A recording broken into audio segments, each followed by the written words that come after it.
What's good, YouTube? Welcome back to the channel. Welcome back to another reaction video. We got the insane rise of JALEN MILROE. Hey, JALEN MILROE is the best quarterback in the nation, bro. Like, argue with a wall, bro. You know what I'm saying? He's better than Shador, better than Cam Ward, way better than Carson Beck, bro. You know what I'm saying? And niggas tried to say Carson Beck was better than JALEN MILROE. In what world? In what world is Carson Beck better than JALEN MILROE? Let's keep it a buck, bro. This nigga Carson Beck turned the ball over 4 times in the last game. Like, bro, this nigga throwing the ball directly to linebackers. Like, bro, this man Carson Beck is absolute dog shit. I'm gonna just keep it a buck with y'all, bro. And like, Georgia fans were talking crazy before the game, telling me something JALEN MILROE can't throw the ball. Well, he certainly proved y'all wrong, didn't he, bro? Nigga threw for almost 400 yards and he rushed for 100 too.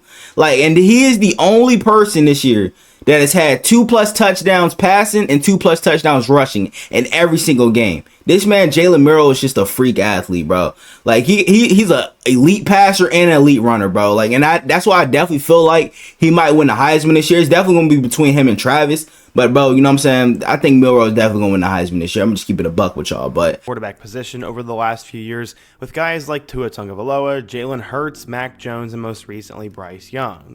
After the 2022 season, the Tide would have to move in a new direction, and they ended up starting a guy by the name of JALEN MILROE. Some were definitely concerned that he was not good enough to be the starting quarterback for the Tide or had any sort of NFL potential. But now as we flash forward a couple of years, like, bro, and it's crazy the growth MILROE has had from last season, because bro got benched last season. Before that it was against one of those Florida teams, bro. But he got benched. It was USF. It was USF that he got benched in, bro. And you see how horrible the damn offense looked without MILROE at the helm. Like, and I ain't gonna lie, I'm gonna keep it a buck with y'all, bro. MILROE was low key trash at the start of the season last season, but he ended up growing up throughout the whole season, ended up becoming one of the best quarterbacks in the nation. And man, he has had himself a crazy ass start, bro. For the 2024 Heisman Trophy. He's leading Alabama to an undefeated. Definitely having like a Jaden Daniels type start to the season, bro. NFL scouts are starting to say. So how did the guy who was told to switch positions when he got to Alabama end up becoming one of the best quarterbacks in the country for a school he was not originally committed to? There was a real world in which JALEN MILROE should have ended up at Texas, where he originally committed. But in today's video, we're going to talk about his journey. We're going to talk about the rise of JALEN MILROE, his great high school career, and how he became an Alabama superstar after getting benched last year. But before we get started, if you're a big fan of college football, be sure to subscribe to the channel, leave a like if you want to support today's video, and let me know what player, team, topic, or situation I can cover next. Now let's get started and talk about the insane rise of JALEN MILROE. In order to understand how JALEN MILROE got to this point, we first need to go back in time. He was part of a military family, and that lifestyle would lead him from his native state of California to Maryland to Houston, and then eventually Katy, Texas, which seemingly explained his near seamless adaptation to being put into any situation with any type of people. He said, quote, "I grew up in an athletic family, and I now have family friends, uncles, and cousins that played college football and are in the NFL right now. So that athletic background has really influenced me and inspired me to play professional football." Who is he related to that's in the NFL? His dad said him and the family moved to Katy, Texas in 2005, and when he was about 3 years old, his eyes would light up when he saw Vince. Damn, bro, look at this throw, gang. When he was about 3 years old, his eyes would light up when he saw Vince Young play for the Longhorns. When JALEN watched Vince win a national championship with the Horns in 2006, he was hooked. He was hooked on the Longhorns, and they were his favorite team. In middle school, MILROE was becoming one of the better athletes in the area. His head coach recalls meeting him for the first time ever at Wood Creek Junior High School and was impressed with his maturity and perspective, and there were signs of greatness to come. He was a hard worker, a positive dude, and an insane athlete, and by the time he arrived at Katy Tompkins High School, he was seen as a future college quarterback. After his freshman season, MILROE was the unofficial projected starter for the team headed into 2018, and his natural skill, though raw, was always obvious. But there was something else about MILROE that everybody loved about him. Quote, "He was the MVP of smiling," his coach said. "It's contagious." So MILROE spent hours in... Bro, look at this nigga. He's just jogging. So MILROE that is crazy. Hours in the film room leading up to games and ended up working extremely hard and became a blue chip recruit. He never ceased to amaze his teammates, and a senior defensive back said, quote, "He's unreal, and seeing him make plays he's made, it is unbelievable." As a sophomore and junior, in 26 total games as a starter, Milroe completed 59% of his passes for 4,093 yards, 39 touchdowns, and 11 picks, and also ran for nearly 1,000 yards and 17 more scores on the ground. I could definitely see Milroe running for over 1,000 this year for sure. Well, Milroe's first collegiate visit ended up going to Tuscaloosa during his junior season as he participated in a program camp and saw firsthand the coaching from Coach Sark and Coach Saban. But he would push back his commitment date, and another player committed to Alabama during that time. So, Milroe redirected and verbally committed to Texas Damn, nice July catch. 21st of 2019. He said, quote, "Throughout the recruiting process, the most consistent school that I've always targeted since my freshman year was Texas. I was able to sit down with my coaches and talk about my future on and off the field, and it was a priority for them to talk in depth about my future and how I could fit in their program, and they really made me feel like I was at home."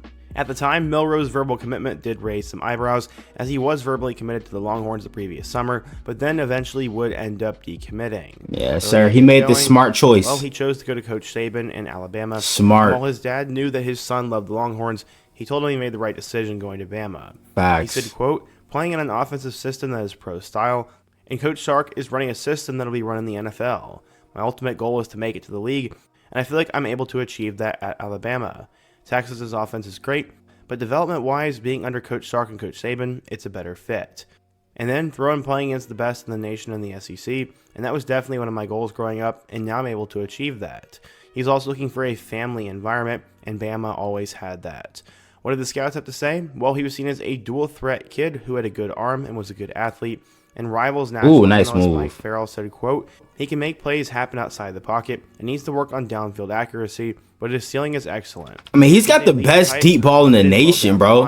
And I like the fit as that deep throw, like, who could be successful. Like, and it's one thing that bro needed to work on was like the intermediate passes, but he has definitely perfected that this year for sure. During his time there, he had a crazy career and led his team to over 30 victories in 3 seasons. According to 24/7 Sports, Milroe was a 4-star recruit, the number 14 quarterback, and the 109th best player in the class of 2021. Wow. So, how did he end up doing down in Tuscaloosa?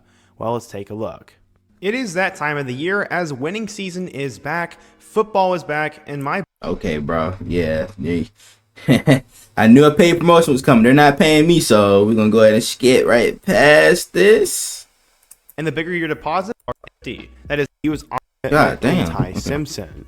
Jalen Milroe, though, still had an opportunity to play a little bit in 2021 as he appeared in 4 total games, finishing with 1 touchdown. That touchdown came against Southern Miss. He finished with 41 yards and 1 score. Going into 2022, Bryce Young was obviously back, so Milroe was not going to be playing much. At least that's what we thought. He ended up playing in his first game against Utah State. Yeah, because Bryce got hurt. Touchdown in that one, and then a month later against Arkansas, he would get his opportunity. Yeah, Bryce Except got let's hurt. go back a little bit. Jalen Milroe actually told us that Bill O'Brien told him to switch positions. He said, quote, "How would you feel if somebody told you that you suck? The biggest thing." See, like, bro, this is one thing I hate about coaches, bro. Like they be trying to get niggas to switch positions. Like, that's the one thing I hate. They keep, it's like they don't have faith in these niggas to play the position they want to play, bro. Same thing goes with Lamar Jackson. People tried to tell him, oh, you should switch to a receiver or you should switch to a running back. But now he's thriving as a 2-time MVP at quarterback, bro. Like, I hate when coaches be doing that dumb shit. Nothing changed about me. Like, I had damn. an opportunity and I seized it. The There's a bunch of dicky is positions I could crazy. switch to, but look where I am now, so who gets the last laugh? Facts. Yeah, I guess Bill O'Brien told Jalen Milroe to switch Fuck Bill positions, O'Brien, and bro. honestly, at that point, it wasn't a terrible idea. Ty Simpson was supposed to be the future, and Jalen could have been a tremendous running back potentially. He showed his legs against Arkansas, as coming on the road against the number 20 Hogs, he'd end up running for 91 yards and a touchdown, and also threw for a score, and he salvaged that game. He'd then go on to throw for 3 touchdowns and a win over Texas A&M the following week, before he'd go back to being on the bench for Bryce Young. In total, he finished with 297 yards with 5 touchdowns and 3 picks, and then had 200 yards and a touchdown on the ground. Going into 2023, Bryce Young was no longer on the team, so he'd have to beat out 4 other guys for the job. Look at this nigga, bro. He ain't even trying. Notre Dame transfer Tyler Buckner and former 5-star Ty Simpson. He'd also have to do it with a new coaching staff, as Tommy Rees was now the OC there. Ultimately, Milroe would start the first 2 games, and it was his team at first. He ended up throwing for 3 touchdowns and running for 2 against Middle Tennessee, before he would struggle against Texas. In total, he would throw for 255 yards with 2 touchdowns and 2 picks. Now, I ain't even gonna lie, bro. Even though he low-key did sell this game, but bro, we had a lot of touchdowns called back because of flags. And at home to number 11 Texas, we definitely should have won this game. game. A huge loss for them. After that, he'd end up getting benched against USF in favor of both Buckner and Simpson, and Milroe was now kind of falling apart. Except they had faith in him, and it was one of the best decisions that Bama ended up making. At the time, they ranked 100th in passing offense, 82nd in total offense, and 54th in scoring, and he had been sacked 12 times. But he took that next step and then became a superstar. His 5 a.m. offseason workouts had finally paid off, as he then led them to 9 straight regular season wins. This included a victory against number 15 Ole Miss, road victories against Ole Miss are some frauds. I ain't gonna hold you. 17 Tennessee and number 14 LSU. His best moment came in the Iron Bowl in a 4th and forever situation, and he found Isaiah Bond in the back of the end zone. Traitor ass nigga. They went over to the SEC championship. Look at this op nigga, bro. Throwing for 2 touchdowns and an upset over number 1 Georgia. Milroe had completely figured it out and had become a star at this point, and he'd play against number 1 Michigan in the Rose Bowl. Ultimately, Milroe would struggle in that game, throwing for 116 yards, and then they had a snap miscommunication at the end, and they lost by 7 in overtime. In total, Jalen threw for 2,800 yards with 23 touchdowns and 6 picks, and he also had 531 yards and 12 touchdowns on the ground. He had successfully saved his career, as he was named the MVP of the SEC championship game, and at the end of the game, he used a Jalen Hurts quote saying, quote, "Before anyone had an opinion of me, I had my purpose already." He ended up finishing 6th in the Heisman Trophy voting, and now going into this year, he finished what? He ended up finishing 6th in the Heisman Trophy. Yeah, he gonna finish 1 this year, bro. This year, he was expected to be even better. Except now he'd have a new coaching staff. Kalen DeBoer ended up coming in from Washington as Nick Saban retired, but Jalen said that he kind of vibed with him right away. He said he felt relaxed, prepared, and empowered as a quarterback, and DeBoer had just produced a top 10 pick in Michael Penix Jr. at quarterback. So how has he done this year? Well, in limited time against WKU, he ended up throwing for 200 yards with 5 total touchdowns, and in week 2 against USF, he ended up having 4 more scores. He had 194 yards through the air, and through his first 2 games, he had 9 total touchdowns, which was pretty crazy. His first big test would then come on the road against Wisconsin, and in that game, Milroe once again put up crazy numbers. He ended up throwing for 3 touchdowns and had 2 more on the ground, and this dude was just going insane. He'd be matched up with number 2 Georgia this past weekend, and in this game, Milroe ended up having what could be his Heisman moment. Facts. He ended up throwing for 374 yards. That back shoulder throw to Ryan Williams was absolutely disgusting, bro. It's like, bro, the faith that Milroe has in Ryan Williams as a 17-year-old, like, that says a lot about Ryan Williams, bro, of how elite this nigga really is as a minor, bro. That shit is crazy. And then also ran for 117 yards and 2 scores. Yeah, this nigga Milroe's a different breed, bro. Run for a touchdown. But even more iconic, he had a crazy touchdown pass to Ryan Williams, which ultimately gave them the win. So far, through just 4 games, Jalen has 964 yards through the air with 10 touchdowns. And 10 passing touchdowns, 1 pick. Yards on the ground with that 1 pick ain't his fault, though. He's on pace to put up nearly 60 touchdowns when it's all said and done here. And right now, in my eyes, he's the front runner for the Heisman Trophy. He's also starting to blow up on the NFL radar, as mock drafts have him going in the top 10. While many will compare him to Jalen Hurts, some say a more fair comparison would be Anthony Richardson. I'm not quite sure how I feel. I mean, nah, bro. I ain't gonna hold you, bro. Nah. He's way better than AR. Let's keep it a buck. I'll say he's a more bigger version of Lamar Jackson, because they both fast as shit. You know what I'm saying? Both got good arms and stuff like that. But bro, he's definitely like a more like bigger version of Lamar Jackson. Milroe just yet. Because I would take Milroe over AR any day. He's scoring touchdowns at an absurd rate. He's winning big games, and he's playing with swagger. I don't know what else you're looking for in a quarterback. And right now, Jalen Milroe is my pick to be this year's Heisman Trophy winner if he continues at this pace. And I think he'll get an opportunity to be at least drafted in the first round of the 2025. First QB draft. Off the board. But what do you guys think? If you're a Bama fan, what do you think of Jalen Milroe? Do you think he's an NFL quarterback? And what other players 100%. can take a look at in my next video? Be sure to let me know down below. And what's crazy, bro? He's gonna only get better and better throughout the season. You think he looks elite right now? Oh my gosh, bro! Wait till Kalen DeBoer I don't know why I keep butchering his fucking name, bro. Kalen DeBoer. Wait till he really unlocks his damn offense, bro. Because we haven't showed everything yet, bro. Let's keep it a buck. We have not showed everything yet. So once we really start, you know what I'm saying, unlocking that vault, bro. Oh my gosh, bro. The nation, everybody is in trouble, bro. Texas, Tennessee, all them niggas are in trouble, bro. You know what I'm saying? Ole Miss, LSU.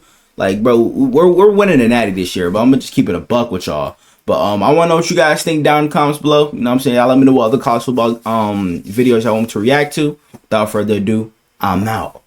Yeah.